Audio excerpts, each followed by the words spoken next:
Well, here it is, August 31st, and it is the official start of my 2023 deer season. As you guys know, I've been working on Chase November all summer and super excited to bring that to you. I hope you've been able to check it out. It's been a blast being able to work on such a cool series and everything, and excited for this year. So we're getting it kicked off here, and we're out here starting it off strong on the public today. It's a beautiful day out. It's like going to be a high of 70 degrees today. It was 45 in the truck, so it kind of felt a little too much like fall coming out here. But this is a spot I've hunted a little bit in the past. If you guys saw the encounter that Ethan and I had back in our intern year, this is that same property, and it's been known to hold quite a few good bucks. So we're getting it started here. We're going to be hanging some mock scrapes, as you can see. I've cut these vines from my house, brought them over here, and you guys saw Caleb and I do that last summer on another piece of public, and that worked out super great for us on that property, and I actually had some luck doing it last year as well, as you saw with that big deer. We've got just a few spots to hang. I know some scrapes that already exist, so we're going to hang a couple cameras on those as well, but also a couple key areas that I'm going to put these mock scrapes over to hopefully keep deer into bow range a little bit longer when we're hunting it. So we're just going to keep trudging through the jungle here, and we're not too far from this first spot, so we'll get rolling here. Oh, we got to keep going. I mean, if this isn't just the land of giants in here, there's a bed right there. Gotta love that, huh? Well, we made it up to the first spot here. This is an area I've actually never hunted in the past. I came in during shed season and scouted around here a little bit, just looking for sheds, but also, looking to branch out a little bit. Found this area, and it was littered with scrapes in here. This is kind of an open cottonwood flat, and it butts up against a big thicket of willows, and essentially I found that a lot of does were liking to bed in there. Actually jumped quite a few of them when I was shed hunting in here. But this is the downwind side. If we're on a north wind, this would be the downwind side of all those willows, which are back off to my left here. And this is a great spot. There is a killer scrape right here. As you can see, it's still, the dirt patch is still visible, the licking branches on this little maple here. But I really wanted to hang a camera in here, and this is one of the great things about cell cameras to me, is being able to hang them in these areas like this where we're real tight to bedding. I'm not going to come in here but once or twice during the season if I'm going to hunt it, and this will obviously give me good intel throughout the season rather than maybe just letting a camera soak and then you come and pull it at the end of the season.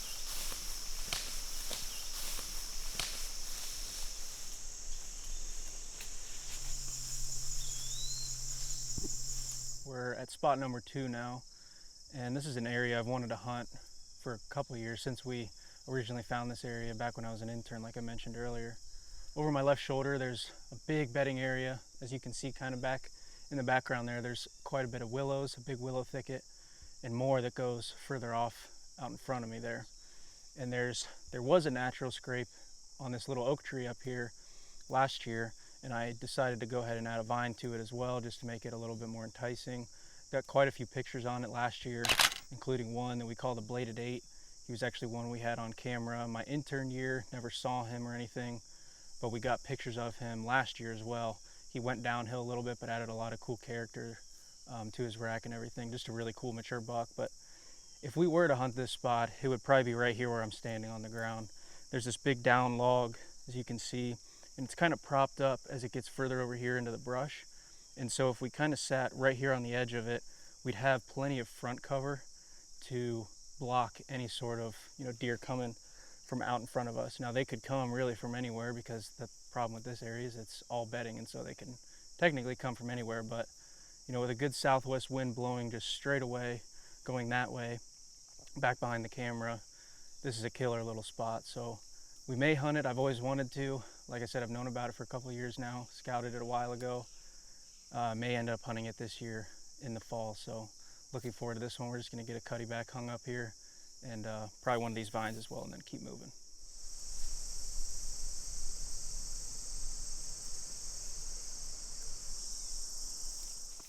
Dude, look at this bed right here. We were just hanging this.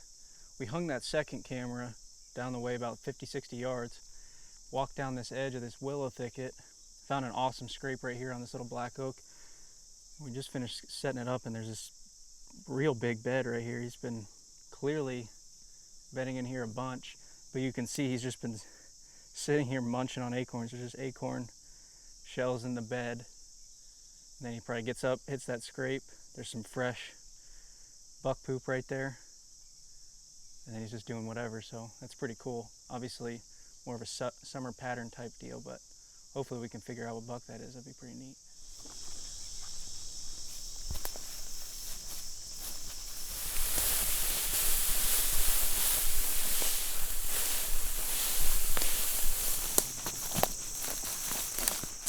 That's a vine that KG would be proud of right there.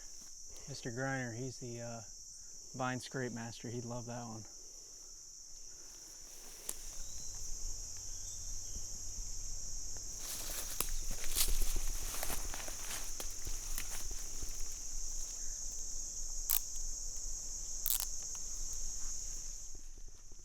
Yeah, I mean, certainly not your ideal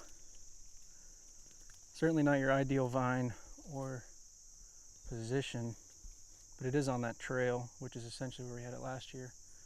I think they'll still hit it. She's even still dripping. Told you KG would be proud.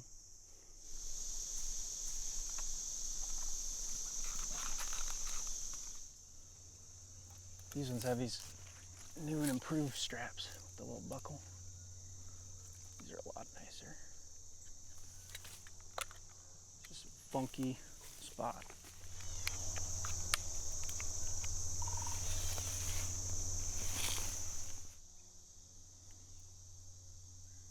A little too much there. Well, that wraps it up on this property. Like I said before, super excited to get back in the woods, get some of these deer chores knocked out. Looking forward to season at this point. This is probably my favorite spot on this whole property. This is a spot I've hunted quite a few times at this point. Like I mentioned earlier, we actually had that split two encounter, that double split two encounter with Ethan back my intern year, 2021. I think it was November 7th. And we sat in one of these maples. This is kind of a little maple thicket. It's overgrown, but sat in one of these maples on a south wind, wind carrying away from this main trail that is right here in front of me and goes across the slough over there. This is a great little location. Like I said, I had a scrape up here last year. Had multiple great bucks on here. The ones that I'm looking forward to the most this year is that bladed 8 that I talked about earlier. Just a mature 8-point, nothing crazy for rack, but lots of cool character. Really neat bladed, beams and everything, and lots of junk, and just a cool rack. I've had him for 2 years in a row now, and so would really like to catch up with him. Then we've also got an inside points deer, lots of points. I think he's a mainframe 10, but lots of points coming off his main beam, some common base points, and inside points as well. And he's a real neat looking deer. Excited to get him back. I know he made it through the end of the season last year. Same with the bladed 8 last year as well. Super excited, like I said. We're gonna jump over to another spot, another piece of public, hang a few more cameras, and we'll catch up with you guys over there.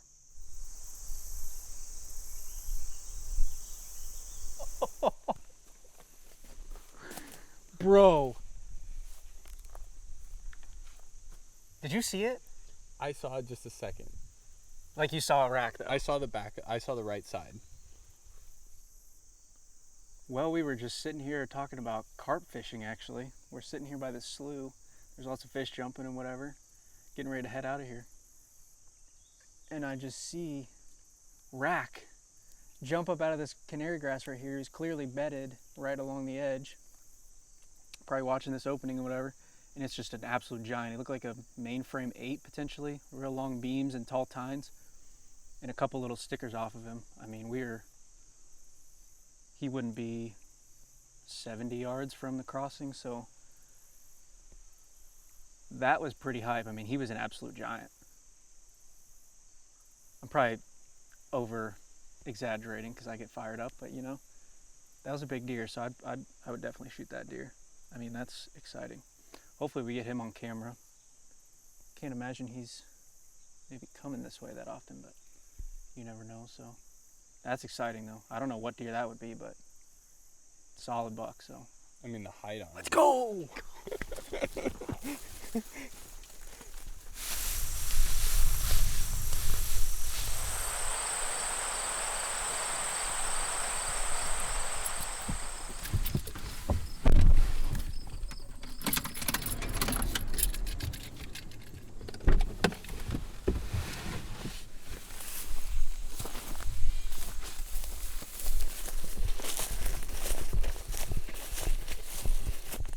It's about 1 o'clock and we've made the switch over to this other piece of public. If you guys remember the giant deer, that might ring a bell from last year. He was actually on this piece, and so we're hoping that he's coming back, and we hope that he's still alive this year. I haven't gotten any word on him. Last I got a picture of him was November 24th, I think. He was with a doe. Since then, nothing.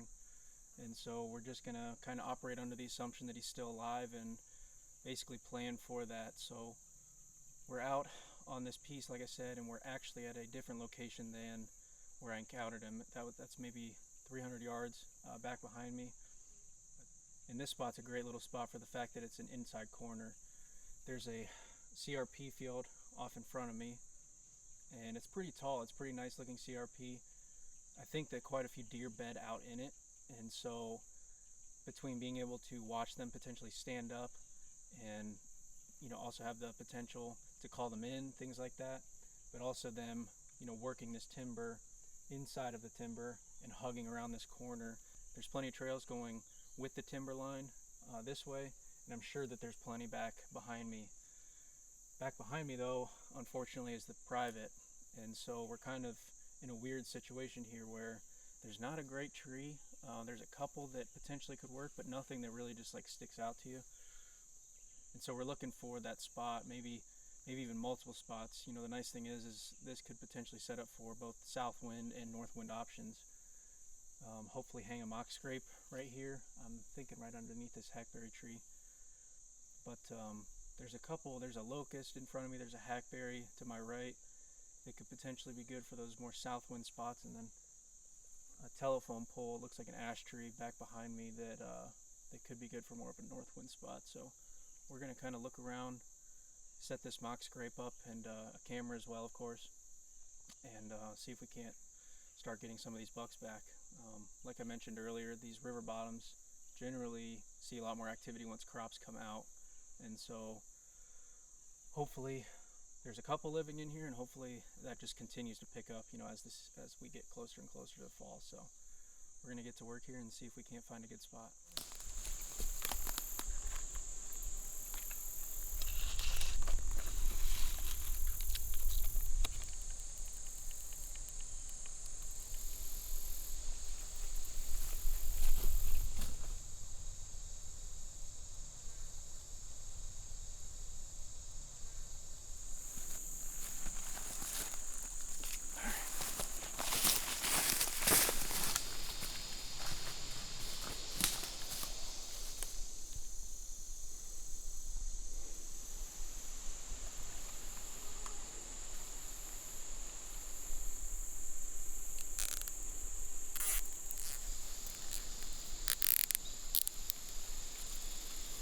Have some play in it there. This is the infamous spot. I don't have a name for this spot or anything, but it's actually, as you can see, not underwater. We were back here in May, so it was the end of May, and this was all underwater, including the slough back there and further down, and I'm sure further down that way. But it's all dried up now, and it's pretty much just like last year, so it's exciting to know because the deer will hopefully move pretty similarly. We're gonna hang up this camera, put a new vine on this tree. Last year when that big deer showed up, I think the first time was October 9th, and just slowly got more frequent throughout the month leading up to the 25th, which is when our encounter was, and then he was a lot more sporadic in the rut. So we're gonna get hanging this up, and hopefully they're hitting this pretty quick. Last year they were right into it, so we'll see what shows up on this one.